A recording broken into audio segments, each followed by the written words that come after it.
Well, good evening, ladies and gentlemen. Daugherty, the Christian Whistleblower, coming to you from an undisclosed location somewhere deep in the heart of North American flyover country. We may be, gummit, where is that? Where is that? Where is that? Curses. Where was I? Under the radar, but over the top. And that's what somebody thought about a year ago. It was actually February the 21st, 2018. It must have been that day or the day before that we found out that America's evangelist, Billy Graham, had passed away at the age of 99. Billy Graham had died at the age of 99, and I felt compelled to make a program in his honor. I felt compelled to make a program commemorating America's evangelist. And I won't subject you to the whole program, but I did want to just share with you one of the tender moments from that program, and one that some people thought might have been a little bit over the top. And well, I can at least say that it was very, very heartfelt. And well, I'll let you judge for yourself. This is what I said back on February the 21st, 2018, ladies and gentlemen. And I'll let you, be the judge yourself of whether I was too harsh or not.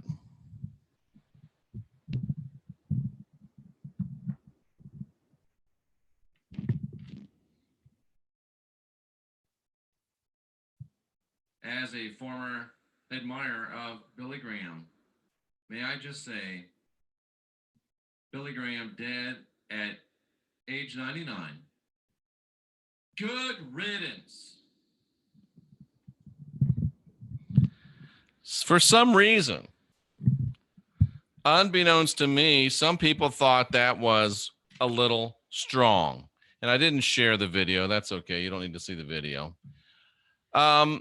Some people thought that was a little bit strong. I said, Billy Graham, good riddance. Well, I don't think it was a little bit strong. I said it. I did. I did. I did say it, but I don't think it was too strong. I think, if anything, it wasn't strong enough, ladies and gentlemen. I think I was too nice. And Tracy Dyer puts in, you were too kind. I think I was too nice. Let's see how these glasses work. And Tracy Dyer, strangely enough, has sent me some information that I think calls into question Mr. Graham in an even more powerful way, and makes me feel even better for what I said back then, and makes it probably not quite strong enough. So we're going to take a little bit of look at that, ladies and gentlemen, and we're going to talk about some of the reasons why I said good riddance to the death of Billy Graham. And as history has shown and more has come out, it shows that I was right. Now, I'm not always right, but it seems like I've got a pretty good record going. So, anyway, ladies and gentlemen, let's talk about some of the reasons why Billy Graham being dead, good riddance, was very, very accurate and very, very apropos, if I can say so myself, and I just did. So there you go. The movers and shakers of the Sovereign Military Order of Malta. Why do we care about it? Well, give me a second. The Sovereign Military Order of Malta is an elite Roman Catholic knighthood headed by a Grand Master who works at the behest of the Pope.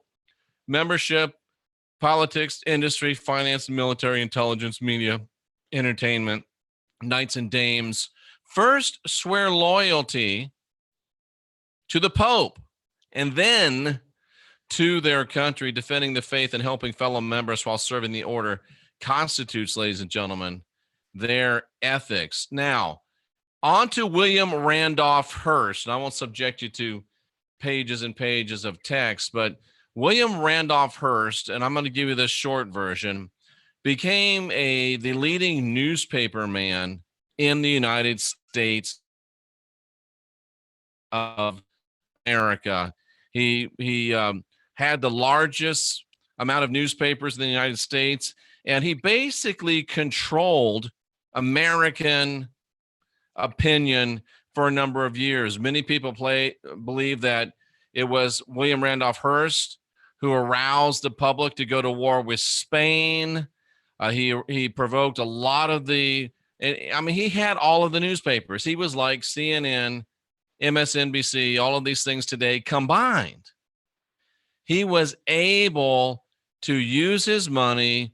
He hired all the best writers.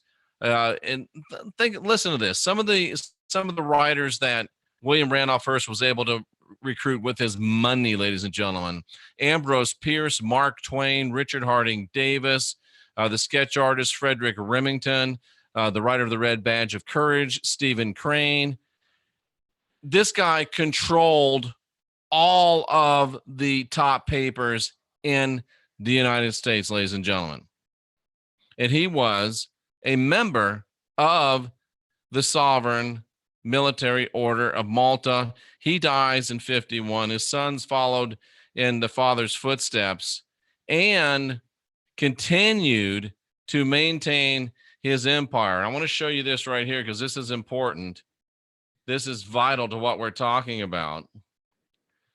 So, super rich elitist William Randolph Hearst, Catholic Knights of Malta high up, told his national newspaper chain to puff Billy Graham and make him a household name. Puff Billy Graham, make him a household name. In all the Hearst newspapers, magazines, movies, newsreels. Billy Graham was preaching at a tent meeting in LA that you could have shot off a cannon inside and not hit anybody. You could have shot off a shotgun and not hit anybody. Hearst goes to work, putting him on the Hearst papers, the Hearst magazine, the Hearst movie newsreels. And within 2 months, ladies and gentlemen, Billy Graham was preaching to crowds of 350,000 people. And strangely enough, Billy Graham's New York crusade was funded by the Rockefeller Bank, Chase Manhattan. So Billy Graham, America's great Baptist evangelist, was promoted and made really by the Roman Catholic Knights of Malta. Why, ladies and gentlemen? Why would they do that? Why would Billy Graham be known as the pastor to presidents? Why? Well, that's a really good question. Many believe that Billy Graham was very easy on Catholicism only because he was.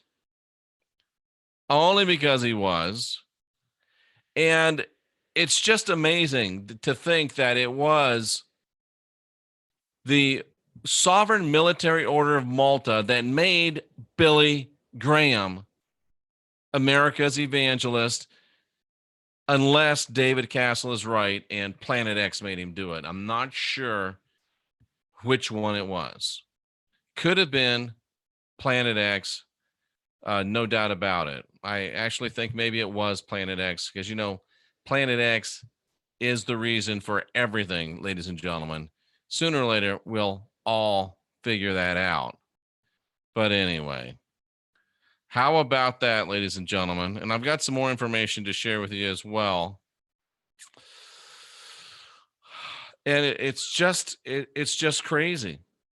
And this is the thing that really blew my mind. And I knew this, but I had forgotten it. And Tracy reminded me of it. And I want to give her full credit for bringing this information to the forefront of my brain. Billy Graham, wow, this is crazy stuff. Billy Graham, ladies and gentlemen,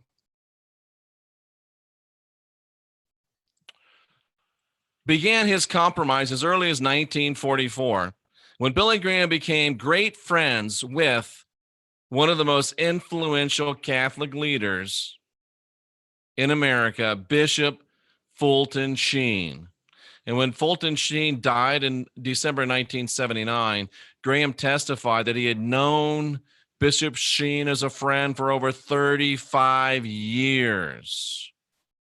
Sheen, faithful son of Rome, his book, Treasures in Clay, he said that his spiritual secrets was to offer the Mass every Sunday in honor of the Blessed Mother and solicit her protection. There's no doubt about that he was a hardcore Catholic, and Billy Graham was one of his hardcore friends. In 1997, Graham wrote an autobiography, talked about his meetings with Bishop Sheen. His biography was called Just As I Am. Oh, God, that makes me sick. Billy Graham says, we talked about our ministries, our common commitment to evangelism. I told him how grateful I was for his ministry, Catholic Bishop Fulton Sheen, for how complimentary I was about his focus on Christ. We talked and prayed. I felt as if I'd known him all my life. I wonder what other, and maybe we'll talk about this sometime, maybe we won't. I wonder what other practices and sacraments that Bishop Fulton Sheen, Catholic Bishop Fulton Sheen, and the Reverend Billy Graham participated in together. I think you know what I'm getting at. And we may talk about that. Wow. Graham met with Fulton Sheen.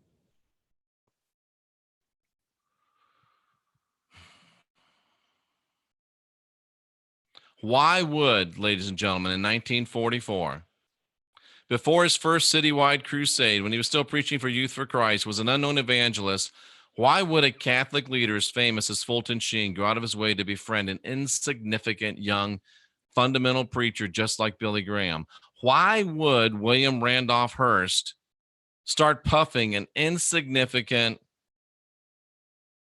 preacher like Billy Graham?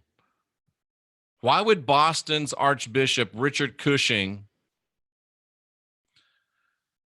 print up "Bravo Billy Graham" on the front of his diocese newspaper during January 1950?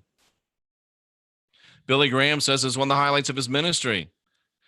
In early 1950s in Boston, Cardinal Cushing in his magazine, The Pilot, put "Bravo Billy" on the front cover. It made news all over the country in the William Randolph Hearst papers. And I began to realize that there were Christians everywhere, including in the Catholic Church. And Billy Graham made sure that the Catholic bishops saw that his goal was not to get people to leave their church. Billy Graham was not going to try to get people to leave the Catholic Church. Billy Graham was not going to try to get people to leave the aberrant doctrine of the Catholic Church, because really Billy Graham was just preaching Catholicism light.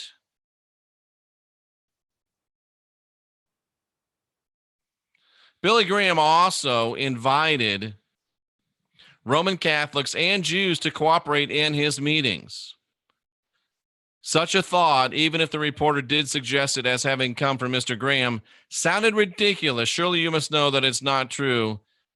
Don't give any credence to the idea that Mr. Graham would ever turn over any decision cards to the Roman Catholic Church. It seems inconceivable, wrote John Ashbrook in Neutralism 2, until he found out that Graham was doing exactly that. The Pittsburgh Sun-Telegraph wrote of Billy Graham's ecumenical, that means working together with the Catholics, activities. Graham stressed his crusade in Pittsburgh would be interdenominational. He hopes to have Bishop Fulton Sheen and have one of the masses at St. Paul's Cathedral, Billy Graham going to masses. There's many people in the Catholic Church who've received recommendations from Catholic publications for the revived interest in their church following our campaigns. So Billy Graham was making Catholics better Catholics. Wow. Wow, ladies and gentlemen. Billy Graham was involved in the earliest work of bringing the Abrahamic faiths back together. Billy Graham was involved in the earliest Jesuit scripted prophetic work of bringing the branches of the Abrahamic faiths back together.